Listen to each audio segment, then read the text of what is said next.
যদি হাতটা টেনে বের করতেন, অন্ধকার রাতে ওই হাতটা সামনের দিকে রাখলে লাইটের মতো, আলোর মতো তার কাজ করত। আল্লাহ তাআলা থেকে আরেকটা মুজিজা দিলেন, লাঠির মুজিজা। তিনি জানতেন না এই লাঠির ভিতরে আল্লাহ তাআলা এত কুদরত রেখেছেন। তিনি ছাগল চড়ানোর জন্য গিয়েছেন, ছাগল চড়ানোর জন্য মাঠে গিয়েছেন। ক্লান্ত পরিশ্রান্ত পয়গম্বর মুসা আলাইহিস সালাম মাথার নিচে তিনি লাঠিটা রেখে তারপরে শুয়ে পড়েছেন, ঘুমায় গেছেন। হঠাৎ করে পাহাড় থেকে নেকড়ে বাঘ এলো, অথবা পাহাড়ি অঞ্চল থেকে কোন হিংস্র প্রাণী এলো, ছাগলের পালের উপরে আক্রমণ করলো। ছাগল দিক বিদিক দৌড়াতে লাগলো। আল্লাহর পয়গম্বর মুসা আলাইহিস সালাম ঘুমিয়ে আছেন।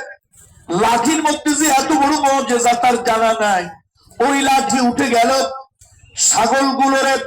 ছাগলগুলোরে এক জায়গায় গুছাইল, আর ওই হিংস্র প্রাণী পাহাড় থেকে যেটা এসেছিল পিটাইয়া দূরে তাড়ায় দিল, দূরে সরাই দিল।